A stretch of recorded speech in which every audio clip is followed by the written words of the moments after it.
Classes. आज हम इस वीडियो में डिस्कस करेंगे क्लास 11 का chapter number 2 relation and function के बारे में, जिसको हिंदी में कहते हैं संबंध एवं फलन। तो देखिए फर्स्ट हेडिंग आपकी इसकी ऑर्डर पेयर।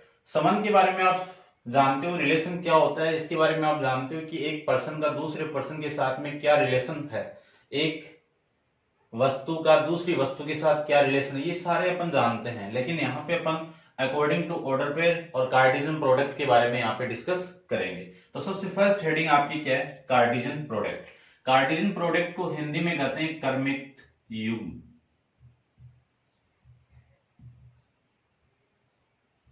क्रमिक युग्म अब होते क्या है ये देखो,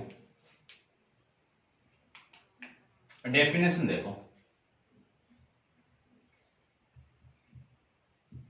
पेयर ऑफ ऑब्जेक्ट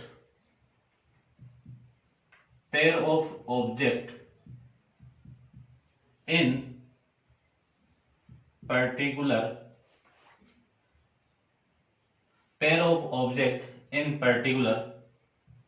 order, कि ऑब्जेक्ट का ऐसा पेयर जो किसमें हो, एक पर्टिकुलर ऑर्डर के अंदर हो, उसको अपन किस में रिप्रेजेंट करेंगे, ऑर्डर पेयर के अंदर रिप्रेजेंट करेंगे। जैसे फॉर एग्जांपल मैं कोई सेट ले लेता हूं कि सेट A इक्वल टू 1, 2 ये सेट है, और एक B एक सेट है जिसमें कुछ वैल्यू ले लेता हूं मैं A B C ले लेता हूं। इन दोनों सेट के अंदर मैं ऑर्डर पेयर की बात करूं तो इस सेट A में से एक एलिमेंट आएगा और इस सेट B में से एक एलिमेंट आएगा। तो इनका मैं ऑर्डर पेयर की बात करूं तो एक ऑर्डर पेयर बना के दिखाऊंगा कि 1, A ये आपका क्या एक ऑर्डर पेयर है, ठीक है। तो ये क्या है आपका एक particular pair of object in the particular order है, एक पर्टिकुलर ऑर्डर के अंदर दो एलिमेंट का पेयर है। अब इसमें ये जो एलिमेंट आपका 1 ये किसमें बिलोंग कर रहा है, आपका A में, और A किसमें बिलोंग करेगा, आपका B में। ऐसे में इसको लिख सकता हूं, ठीक है, ये आपको ध्यान में रखना है। फिर मैं बात करूं इक्वलिटी ऑफ ऑर्डर पेयर की। इक्वलिटी ऑफ ऑर्डर पेयर का मीनिंग क्या है कि दो ऑर्डर के आपके इक्वल है। तो मैं लेट करके ऐसे मान लेता हूं कि दो आपके ऑर्डर है, ये क्रमिक युग्म है, वो दोनों के आपके समान है। तो मैं लिख देता हूं जैसे सपोज कि एक ऑर्डर आपका A, B ले लेता हूं और इसकी इक्वल यानी इसके समान ही एक दूसरा आपका ऑर्डर पेयर और है X, Y। तो अब यदि ये दोनों ऑर्डर पेयर आपस में इक्वल है तो ये इसका फर्स्ट एलिमेंट इस एलिमेंट के इक्वल होगा। तो A इक्वल टू कितना होगा X और B इक्वल टू कितना होगा Y। एक क्वेश्चन है आपकी एग्जांपल दिया हुआ है और क्वेश्चन नंबर फर्स्ट में भी अपन डिस्कस करेंगे। यदि दो ऑर्डर पेयर आपके क्या हो, इक्वल है, तो फर्स्ट ऑर्डर का फर्स्ट एलिमेंट सेकंड ऑर्डर का सेकंड एलिमेंट आपस में बराबर होंगे। फर्स्ट ऑर्डर का सेकंड एलिमेंट सेकंड ऑर्डर का सेकंड एलिमेंट आपस में बराबर होंगे, ठीक है। ये आप इसमें अपन डिस्कस करेंगे। चलिए नेक्स्ट हेडिंग की बात करूं तो नेक्स्ट हेडिंग है आपकी कि Cartesian product of two set. इसके बारे में अपन डिस्कस करते हैं।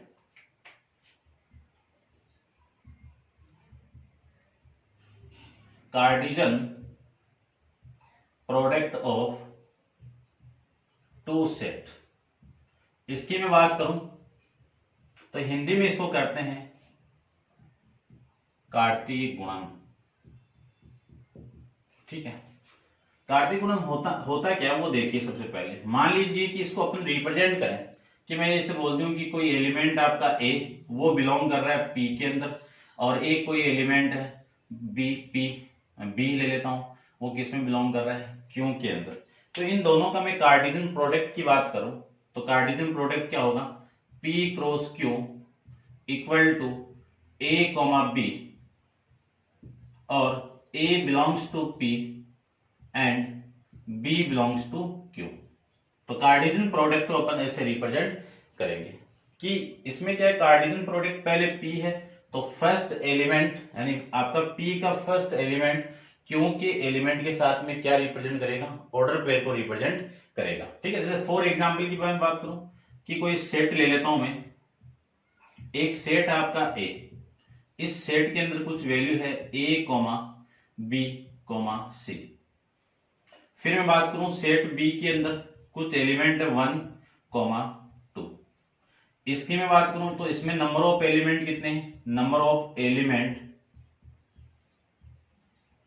ऑफ एलिमेंट इन सेट ए कितने हैं? इसको मैं रिप्रेजेंट करूंगा एन ऑफ ए से, कितने हैं?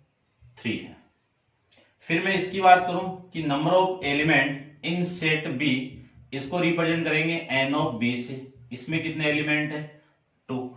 इन दोनों को मैं मल्टीप्लाई करूंगा तो number of element A cross B, इसमें कितना आ जाएंगे? 3 इंटू 2 इक्वल टू 6 आ जाएंगे।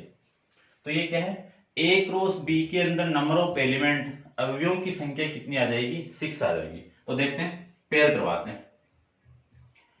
ए क्रॉस बी की मैं बात करूं तो ए क्रॉस बी का मतलब ए के एलिमेंट का पेयर बी के एलिमेंट के साथ में। तो ए का पहले 1 के साथ में, फिर ए का 2 के साथ में, फिर बी का 1 के साथ में, फिर बी का 2 के साथ में, फिर बी सी का 1 के साथ में, और फिर सी का 2 के साथ में। तो टोटल एलिमेंट कितने हो गए? 6। तो अपन ऐसे फाइंड आउट कर लेंगे। इस पे बेस पे एक क्वेश्चन है, तो ये आप माइंड में रखना है, ठीक है। तो आपका फॉर्मूला मैं लिखवा दूंगा, थोड़ा सा आप इसमें माइंड में रखना। फिर मैं बात करूं कि इसका दूसरा, इसका उल्टा मैं मल्टीप्लाई करवा दूं कि b क्रॉस a की मैं बात कर दूं, तो अब b का a के साथ में क्रॉस करवा रहे हैं, तो 1 का a के साथ में 1a, 1 का b के साथ में, 1 का c के साथ में, 2 का a के साथ में, और 2 का b के साथ में, और 2 का c के साथ में। ये मैं लिख सकता हूं। अब इन दोनों को ध्यान से, इसमें यहां पे जो पहले आपकी जो डोमेन हो रही है वो यहाँ पे आपकी क्या है? रेंज हो रही है, ठीक है ना। तो ये डोमेन और रेंज की बात में अपन रिलेशन में बात करेंगे, लेकिन एक बार समझना, इसका जो इस ऑर्डर पेयर का जो फर्स्ट एलिमेंट है, इसमें आपका सेकंड एलिमेंट आ रहा है, ठीक है ना। तो ये दोनों को मैं देख के कह सकता हूं ये दोनों क्या आपके बराबर नहीं है। तो A cross B not equal to B cross A, ये आपको माइंड में रखना है, ठीक है। इसको आप नोट डाउन कर लेना, एक एग्जांपल के अकॉर्डिंग ये था आपका। अब मैं बात करूं कि इस ए क्रॉस बी को मैं एक एरो डायग्राम के अंदर रिप्रेजेंट करूं, तो कैसे रिप्रेजेंट करेंगे? देखिए ध्यान से, इसको मैं रब कर देता हूं एक बार।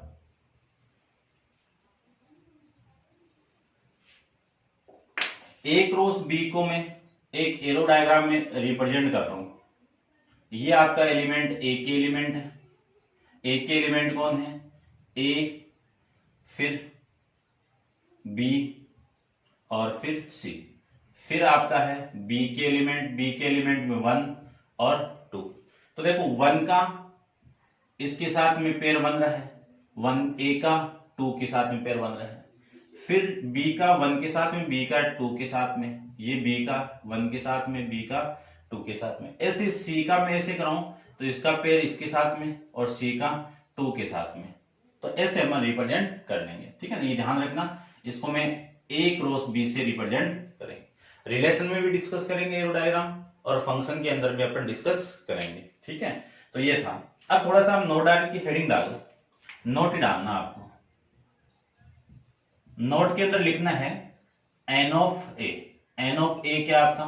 Number of element in set A. Number of element,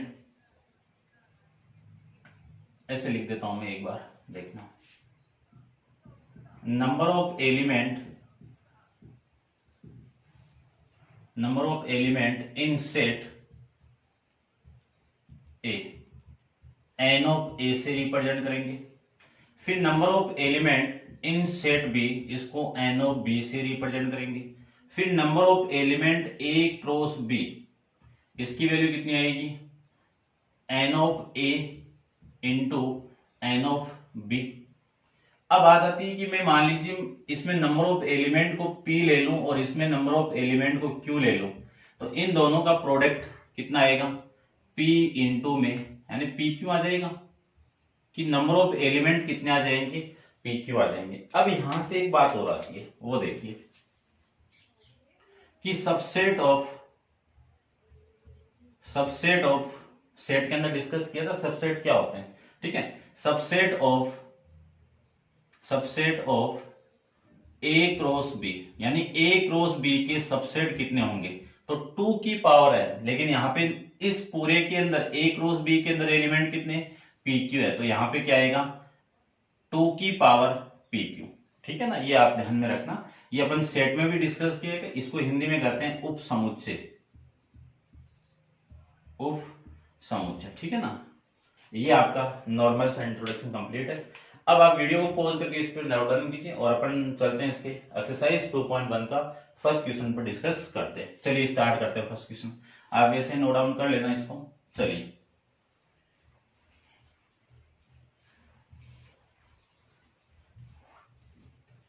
question number first की मैं बात करूं तो फर्स्ट में देखो क्या गिवन है आपको। फर्स्ट में गिवन है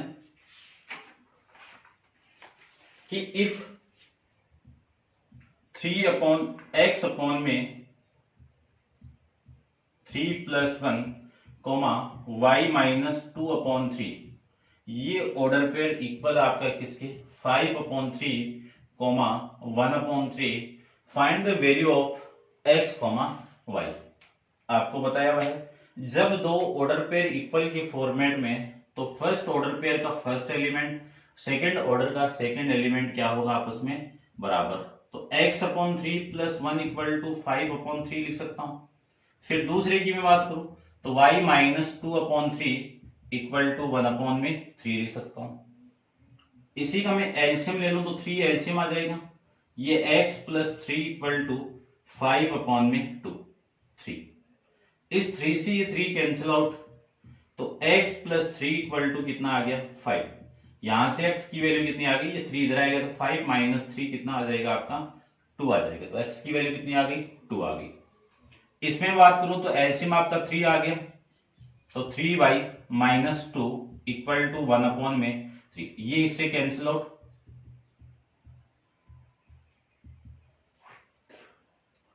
तो ये वैल्यू आ जाएगी आपकी 1, तो 3y इक्वल टू ये इधर आएगा तो 1 प्लस 2, तो 3y इक्वल टू 3, तो y इक्वल टू 3 अपॉन 3, तो y इक्वल टू कितना 1 आ जाएगा।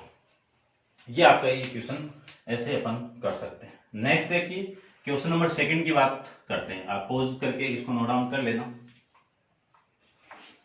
क्वेश्चन नंबर 3 में अपन डिस्कस करें तो अगले ने बोला है कि if the set A has the element 3 element, यानी सेट ए के अंदर नंबर ऑफ एलिमेंट कितने हैं 3 है, और सेट बी के अंदर कुछ एलिमेंट दिए हुए हैं, तो मैं लिख देता हूं एलिमेंट कितने हैं 3 4 5, ये एलिमेंट है। तो इनको मैं काउंट करूं तो बी एन ऑफ बी के अंदर कितने एलिमेंट हो गए 3 हो गए, और आपको बोला हुआ है कि then find the number of element in A cross B, यानी क्या निकालना है number of element A cross B के अंदर निकालना है, तो ए क्रॉस बी, तो अपन जानते हैं इसका फॉर्मूला भी लिखा था, ठीक है। तो ए क्रॉस बी आ जाएगा एन ऑफ बी, इस पूरे की वैल्यू कितनी है 3 और इसकी वैल्यू कितनी है 3, दोनों को मैं मल्टीप्लाई करूं तो वैल्यू आ जाएगी आपकी 3, ऐसे अपन इसको कर सकते हैं, समझ गए होंगे। चलते हैं नेक्स्ट क्वेश्चन पे। नेक्स्ट क्वेश्चन आपका इसका क्वेश्चन नंबर 3 के बारे में डिस्कस करते हैं। तो देखिए 3 में बोला है कि state whether of the each of the following statement are true and false, यानी आपको कुछ कथन किए हैं उसमें आपको बताना है कि कथन सत्य है या फिर असत्य है। If the statement is false, और यदि स्टेटमेंट आपका फॉल्स है तब आपको rewrite the given statement correctly. आपको क्या करना है कि स्टेटमेंट को यदि फॉल्स है तो उसको करेक्ट बना के लिखना है, सही लिखना है।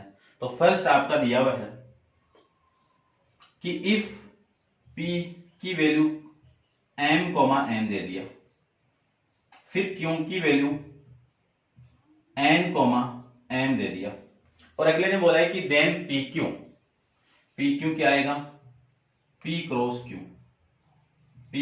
क्यू, इसमें आपकी वैल्यू दे दी अगले ने कि m comma n comma n comma n, ये दे दिया। ये सही है क्या, ये आपको बताना है।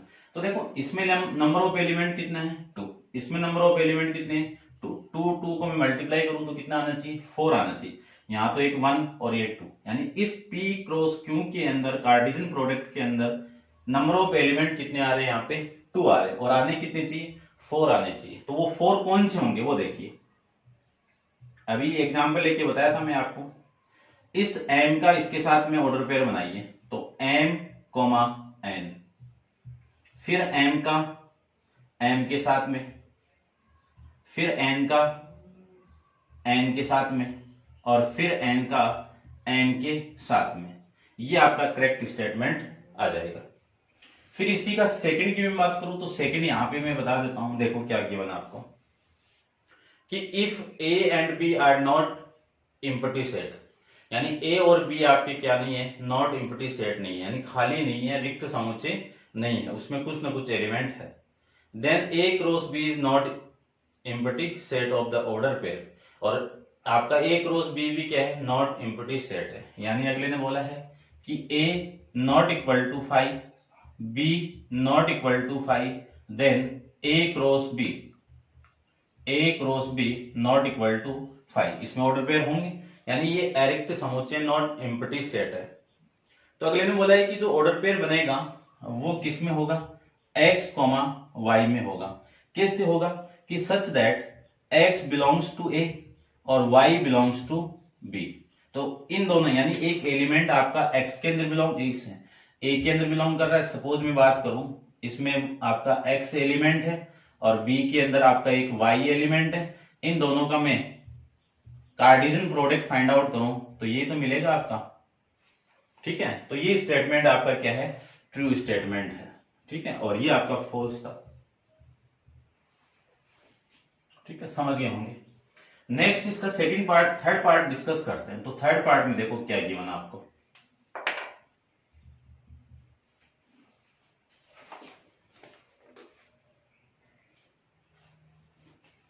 ये आपका फोर्थ है भाई, ये फोर्थ का फर्स्ट, फोर्थ का सेकंड और फोर्थ का थर्ड पार्ट है।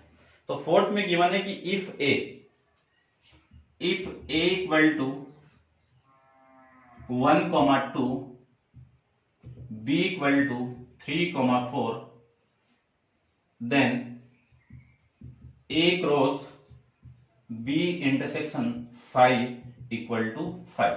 ये स्टेटमेंट क्या आपका ट्रू है या फॉल्स है ये बताना है। तो देखो सबसे पहले मैं इसकी बात करूं, ये मैं फाइंड आउट करूं तो b इंटरसेक्शन 5 कि b सेट है और 5 क्या है एम्प्टी सेट है, खाली सेट है। तो खाली सेट का मैं b सेट के साथ में इंटरसेक्शन कराऊं तो आपका क्या मिलेगा आपको 5 मिलेगा। और यहाँ पे 5 का मतलब क्या है कि इस सेट के अंदर कोई भी एलिमेंट अवे नहीं है, और इस पूरे का मैं एक के साथ में क्रॉस करवाऊं, यानी 5 का एक के साथ में क्रॉस कराऊं तो वैल्यू क्या आएगी आपकी 5 आएगी, ठीक है ना। ये आप यानी इस पूरे की वैल्यू, इसको मैं ऐसे लिख देता हूं, देखो a क्रॉस b इंटरसेक्शन 5, यहां से a क्रॉस इस पूरे की वैल्यू कितनी आ गई 5 आ गई, और 5 का मैं a क्रॉस के साथ में कराऊं तो वैल्यू कितनी आएगी 5 आ गई। तो ये स्टेटमेंट क्या हो गया आपका ट्रू हो जाएगा। ऐसे अपन इसको फाइंड आउट कर सकते हैं, ठीक है ना। तो ये फोर्थ था, थर्ड के बारे में अपन डिस्कस करते हैं अभी, ठीक है। तो आप इसको नोट डाउन कर लेना वीडियो को पॉज करके, ठीक है ना। देखो चलिए क्वेश्चन नंबर थर्ड के बारे में डिस्कस कर लेते हैं।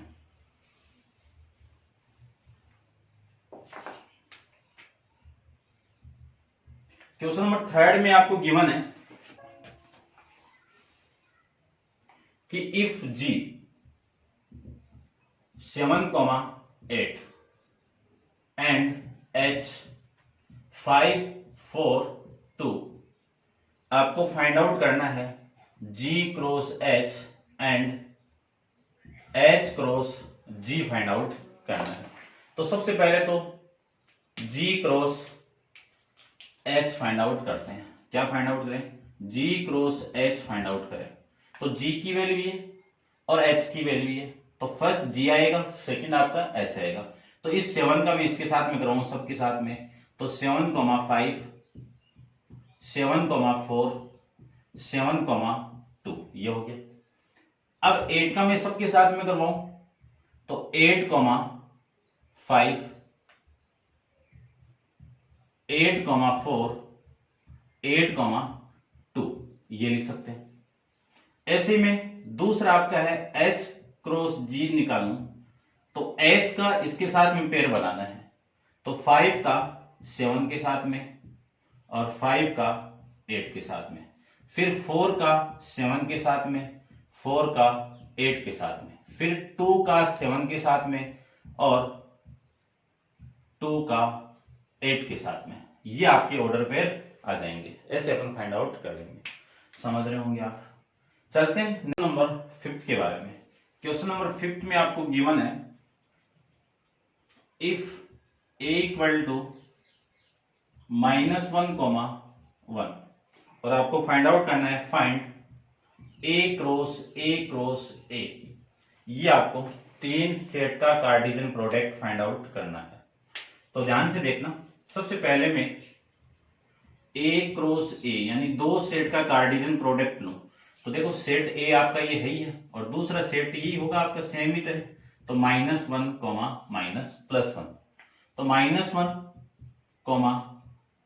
-1 है ना। इस -1 का इसके साथ में -1, फिर मैं बात करूं -1, 1, फिर इस 1 का करवाइए, तो 1, -1 और 1, -1 ये तो हो जाएंगे आपके A क्रॉस B के अंदर नंबर ऑफ एलिमेंट। फिर मैं बात करूं A क्रॉस A, इन सब का इसके साथ सेट A के साथ ऑर्डर पेयर बनाना है। तो यहां से मैं स्टार्ट या फिर यहां से कर दो, यहां से स्टार्ट करूं तो इस -1 का सबके साथ सेट करवाना है, तो -1, -1, फिर इसके साथ में -1 और 1, इस -1 का इसके साथ में -1, 1, फिर इस -1 का इसके साथ में -1, 1 और 1 ये आ जाएंगे। इस 1 का मैं इसके साथ में करवाऊं तो 1, -1 ये आ जाएंगे। फिर नेक्स्ट आपका आ जाएगा इस 1 का इसके साथ में माइनस यानी आपका 1, -1, 1, फिर इस 1 का इसके साथ में 1, 1, फिर इस 1 का इसके साथ में तो 1, 1, ये आ जाएंगे। तो टोटल ऑफ एलिमेंट कितने आने चाहिए? 8 आने चाहिए। तो 1, 2, 3, 4, 5, 6, 7, 8। तो ये आपका इस क्वेश्चन का आंसर हो जाएगा। ये था आपका क्वेश्चन नंबर 5 के बारे में। नेक्स्ट क्वेश्चन नंबर 6 अपन नेक्स्ट वीडियो के अंदर डिस्कस करेंगे। आज के लिए इतना ही। Thank you.